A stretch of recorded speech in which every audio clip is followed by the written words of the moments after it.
Assalamualaikum warahmatullahi wabarakatuh. Alhamdulillah wassalatu wassalamu ala Rasulillah Sayyiduna Muhammad ibni Abdillah wa ala alihi wa sahbihi wa mawalah, amma ba'd.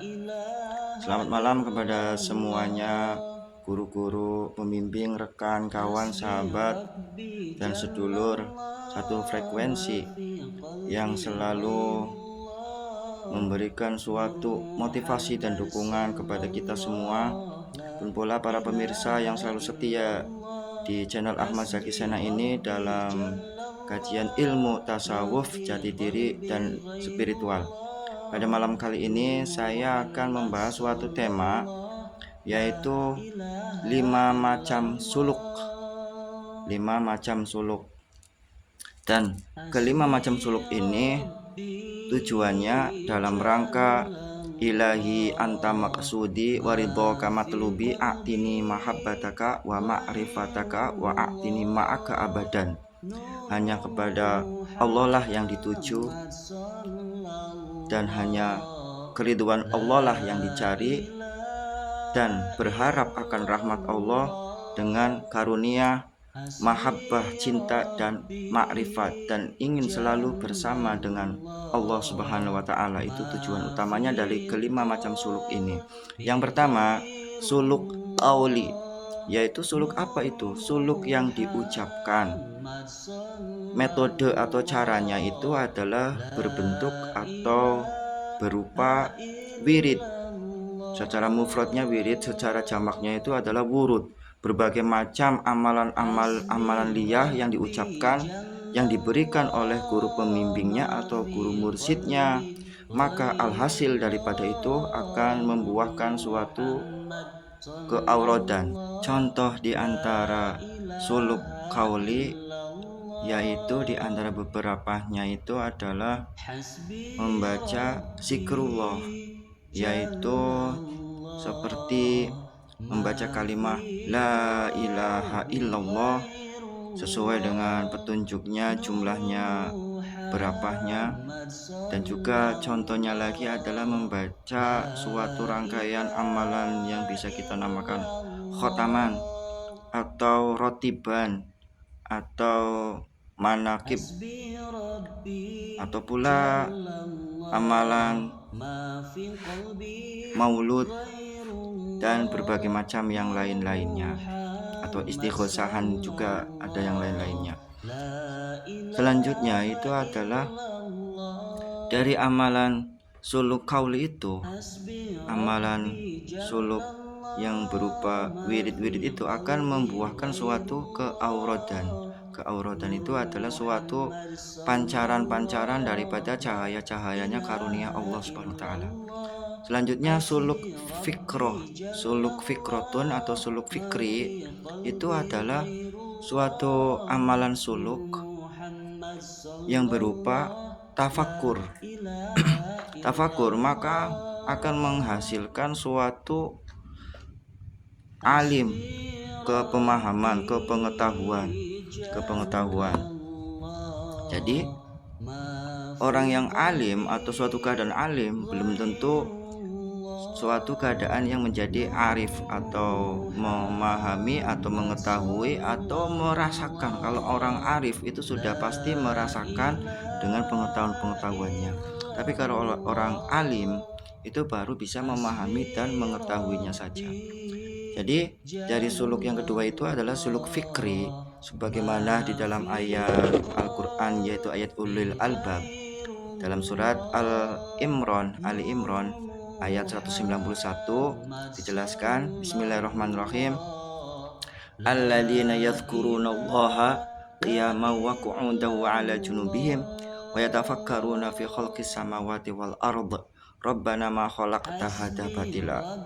Maka orang-orang yang berulil albab itu adalah yang selalu berzikir ingat Allah dalam keadaan berdiri, dalam keadaan duduk, dalam keadaan berbaring, dan pun pula setelah itu mereka orang-orang ulil albab itu adalah orang yang selalu memfikirkan atau bertafakur apa-apa yang ada dalam langit dan bumi, dan dalam kesimpulannya itu akan ziyadatul iman, menambahnya iman bergetarnya iman, menambah kualitasnya iman, sehingga dari kesimpulan tafakurnya itu menimbulkan suatu Rabbana ma khalaqta hadza batila.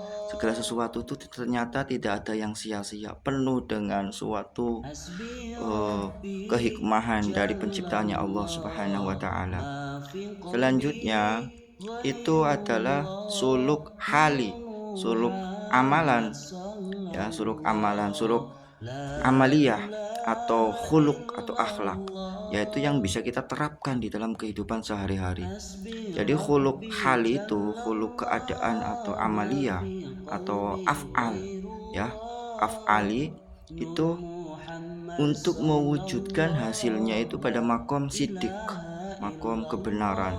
Jadi penyatuan antara keadaan hati, antara ucapan dan perbuatan itu akan disatukan, akan disinkronkan menjadi suatu kesatuan, sehingga akan menjadi suatu hasil, yaitu sidik atau kebenaran atau kejujuran, atau dinamakan dengan keadaan yang benar.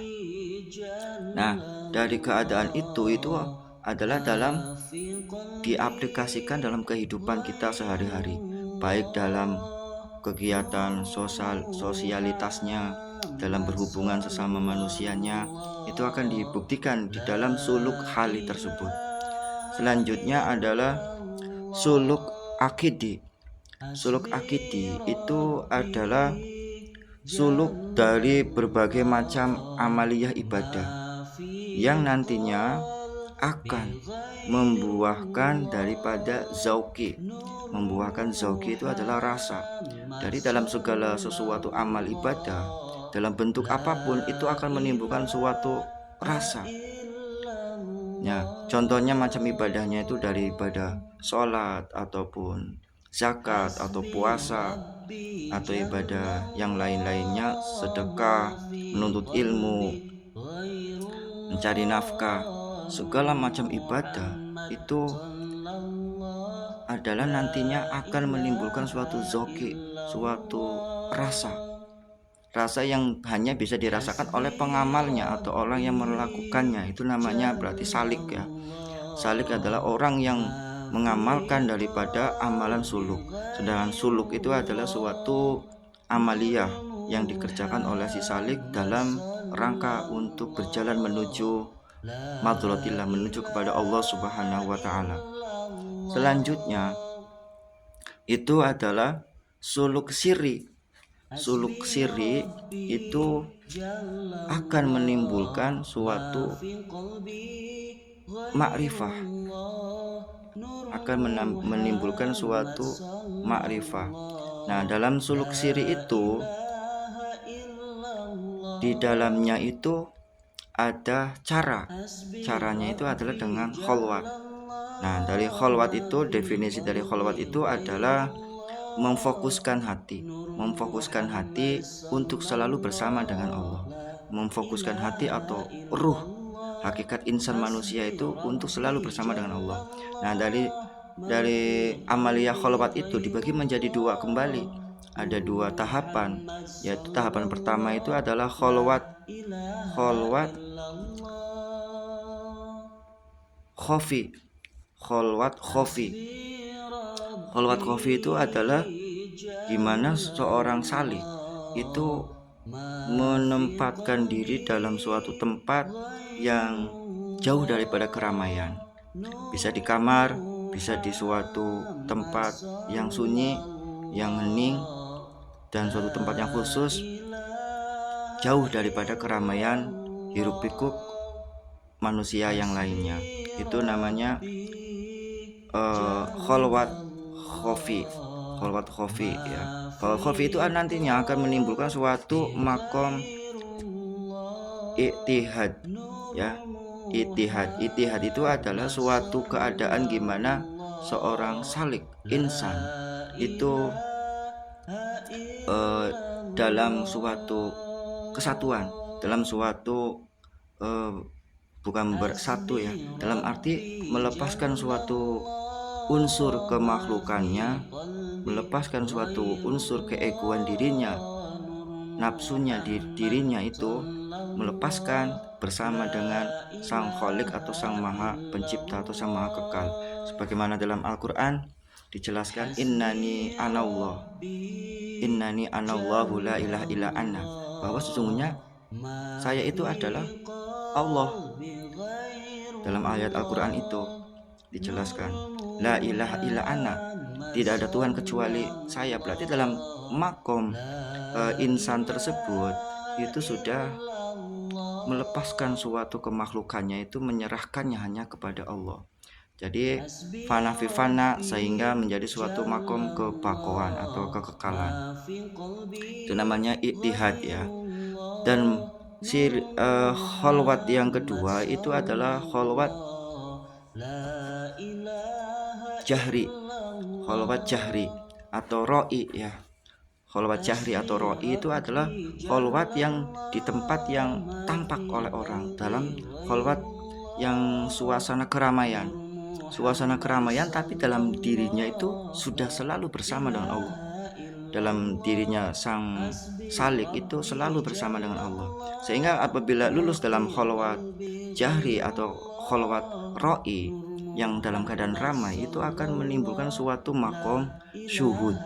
Makom syuhud itu adalah suatu penyaksian.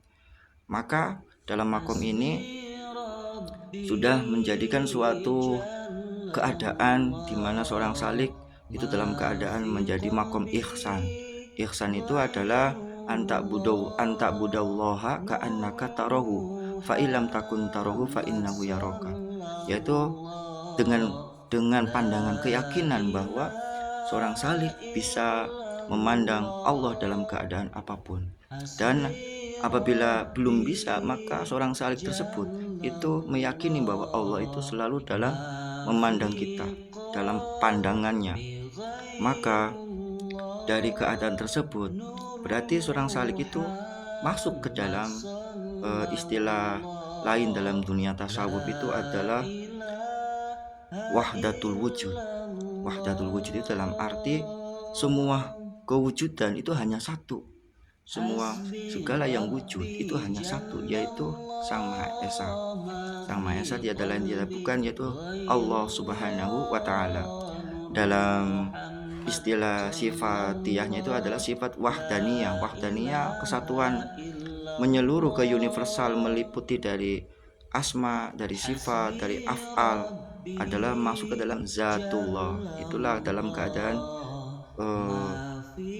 ma'rifatul zat.